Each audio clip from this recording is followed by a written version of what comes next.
drone onslaught that turns the front line into a real hell for the occupiers. Ukrainian defenders have launched a total hunt in the sky, and they are succeeding brilliantly. The Russian ZALA literally falls to pieces when our interceptors appear. These drones sting more precisely than a bullet and leave the enemy no chance at all. They are like a swarm of bees rushing straight at enemy positions. You have to see this. We're flying after the supercam. This is one of the most common types of enemy reconnaissance drones. There's no electronic warfare, right? No, the conditions are almost perfect right now.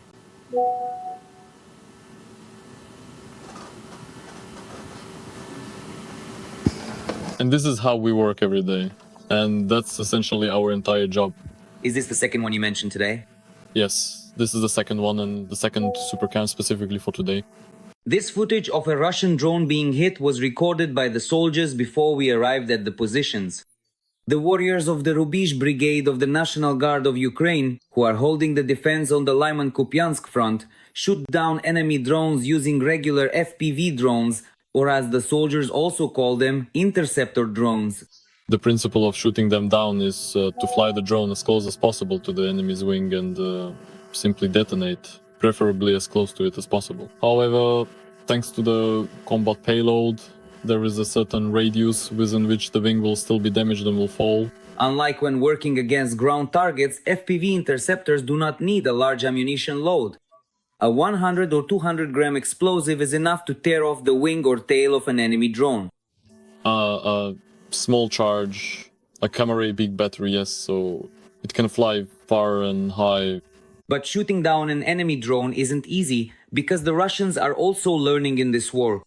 And the fighters say it's not worth underestimating them. In our sector, the enemy mostly uses UAVs like ZALA and Supercam. But lately, they've changed their tactics a bit, and with the help of the ZALA UAV, they fly in at high speed, conduct reconnaissance, and then fly out at high speed. It's precisely because this drone can reach high speeds that it can catch up with the ZALA. They often install a mirror. This is the so-called electronic warfare against the ZALA Supercam, which, when approached, loses control, meaning either the video feed is lost and it can't be targeted. The National Guard members say that thanks to improvements in drones, their firmware, reduced weight, and increased battery capacity, we are technically ahead of the enemy. And even in situations where it seems there is no way out, the fighters find one. We can fly out to the same target with two different drones. If one frequency is jammed, we can take another drone and fly on a different frequency. So it's really not a problem at all. Thanks to the fact that we have our own workshop where the guys do all of this themselves. On your screens, you can see the card number and QR code. The fighters are in dire need of drones and spare parts for them. In addition to being used to strike aerial targets, unfortunately some drones are also lost due to electronic warfare or other factors. There are also a lot of consumables like propellers and various internal parts. Of course, there is a shortage of these. We wish we had more. Drones, especially FPVs, are consumables that only fly in one direction. And in a single day, just one crew uses dozens of drones for strikes. So you can imagine how many enemy reconnaissance drones are constantly circling in the sky. Depending on the weather conditions, when the weather is good, there can be more than 20 flights. If the weather isn't very good, sometimes there may be just a couple of flights in a day. So a lot really depends on the weather conditions. But there are days of massive enemy assaults, and then you have to fly even in bad weather, just to stop the enemy who is conducting reconnaissance. The National Guardsmen say, drones are just hardware. And even if it takes 5 birds for one target, a destroyed enemy reconnaissance drone is many times more expensive than an FPV. And most importantly, the enemy UAV will no longer be able to direct artillery fire at our infantry. Reporting from the front line, Vladislav Krulov, Viktor Zelenkov, Ole Tsimbalyuk, Fakti ICTV, United News. The shortage of manpower in the Russian army has reached its highest point. Putin has made up his mind. He's emptying the prisons and sending everyone urgently to the front. All plans for grand conquests have gone down the drain. He's trying to urgently save the situation. The convicts are panicking. War is no picnic. But just wait until you hear how insane the Russians have become. More on that in the following report. Russian convicts are being recruited for the war in Ukraine through brutal beatings and torture. This was reported anonymously to the publication Siberia. This was reported to realities by the relatives of the prisoners themselves. It's no secret to anyone that penal colonies have become a magic wand for the Russian Ministry of Defense. The practice of recruiting for private military companies was started by the now deceased Yevgeny Prigozhin. No one retreats, no one surrenders. Journalists have calculated that he managed to recruit about 50,000 prisoners. Out of the 20,000 mercenaries who died near Bakhmut, 17,000 were from the ranks of former convicts. In 2023, the Federal Penitentiary Service reported that the number of prisoners that year decreased by a record 58,000 people. To ensure that the stream of those willing to trade their prison bunks for the trenches did not dry up, the Russian government quickly adjusted the laws to meet the needs of the Ministry of Defense. Since October 2024, it has become possible to sign a contract even at the stage of court proceedings, that is, before a verdict is delivered.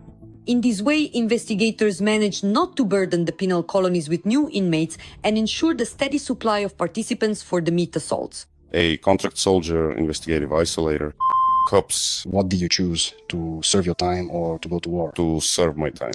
The commander said I would go on a motorcycle. I said, how am I supposed to go on a motorcycle? The last time I rode a motorcycle was 2 or 3 years ago. He's already contacting me with the commander there via WhatsApp. He's learning as he goes. He got locked up for a fight with the police. He signed the contract on the 18th of December 2024. They didn't really ask much. I signed it. Well, they said they'd clear my record, and in a year I'd be completely free. Life will start with a clean slate. The scariest thing in war is when your own guys shoot themselves, and you don't know why or what for. And the headless ones lying there without a head. Fools, you'd be better off serving out your sentence and not rushing anyone. There's nothing good here, and it's not all honey and roses. There's no more honey in the war in Ukraine. The system churns out political prisoners who can be recruited. It's been a year since the media reported that it's simply impossible for inmates to get out on parole. There's only one option, and that's a contract. And now, his relatives say they're forcing him to sign it with batons. They opened the gates and hundreds of cosmonauts stormed the colony, beating everyone indiscriminately. If you so much as raise a hand, they accuse you of resisting. They beat the whole colony with batons along their spines, taking almost half to the front, even with broken bones. So some signed the contracts right there, while others were taken to Moscow. And on the way they say, well, when we get to Lefortovo, we'll cut your ears off. He signs the contract right away. They spread the word throughout the whole region. Of course, this is happening in every colony in the area. Well, if even in such a relatively easygoing place, where every act of violence happened for some real reason, you can imagine what's going on in some high security or special regime facilities. Journalists report that the situation in the colonies of the Volga region is not much different from that in the Tula region. On Friday, the FSIN, OMON, FSB, and even the regional FSIN from a neighboring region arrived. There were 100 people. They beat everyone indiscriminately. They immediately took 15 non-Russians for contracts, and half of them were taken to Lefortovo. On the way, they threatened to charge them with extremism if they didn't sign the contract. All Sunday, Russians were beaten one by one, summoned to the management, and had their phones taken away. If you refuse the contract, they beat you. After that, squad after squad is locked down because of escaped prisoners. There are about 10 left now. The Russian prison has become dictator Putin's magic wand. Thousands of convicts who don't need to be paid any enlistment bonuses. They can be sent to die without hesitation, and there's no need to worry about death benefits. Russian military aggression has allowed Russians not only to satisfy their imperial ambitions, but also to get rid of a significant amount of social ballast. She storms onto the battlefield, has swapped her grenade launcher for a tank, and now she's going to mow down the occupiers in droves. This defender stops at nothing. A powerful reinforcement among our ranks. Now, the Russian T-80 will be firing at its own, delivering a crushing defeat. More details about this in the following report. Every voice matters. Join our community, support independent journalism, and help us bring you the truth from Ukraine. Become a member of Ukraine Today. Join us now. Just 3 weeks ago, 21-year-old Barney was destroying Russians with an anti-tank grenade launcher in the area of responsibility of the 65th Brigade Veliki Lu. Now she is the main gunner of a tank. 50 ahead, 32 left. Fire. Done. but I've wanted this for a long time. I've been asking for half a year already. Finally, it happened. I still can't believe, of course, that I'm already on tanks. Barny's commander didn't agree to the transfer for a long time. Andriy Kharchenko says that as an anti-tank grenade launcher commander, there was no one equal to her. She's an excellent SPG operator. She's the SPG commander and a very successful one. Women are simply incredible in war. But the soldier's persistence paid off. Right now, she's learning to be a gunner in a tank. This T-80, which Barny is training on, has been fighting on the side of good since 2022. Back then, fighters from the 130th Battalion captured it as a trophy during extremely tough battles in the Kharkiv region. In the settlement of Dementivka. This is one of the tanks that tried to destroy us and drive us out of that settlement. But it was the only tank that was damaged, because all the others were destroyed. This tank is not just a weapon, it's a memory. It's a weapon of revenge that fulfills its purpose. It's interesting, really interesting. You know, when you take their equipment and then use it against them, that's something else. The tank has been upgraded, equipped with anti-drone protection, and fitted with reliable electronic warfare systems. Barny is being trained by combat instructors who have destroyed the enemy in the Kharkiv, Donetsk, and now Zaporizhzhia directions. We worked on assault columns, but it wasn't just the tank in action. You could say the entire artillery was working. Dugouts withstood 125 millimeter shells, but they were destroyed very easily. The instructor with the call sign Kama says that Barny learns quickly, but most importantly, she already has combat experience and she isn't afraid to go out on missions. When she puts on the uniform, she stops being just a girl and becomes a service member. She doesn't get any special treatment, no pampering, no I have a manicure after lunch. She does everything very well. I would even say she understands and picks things up much better than most of the guys.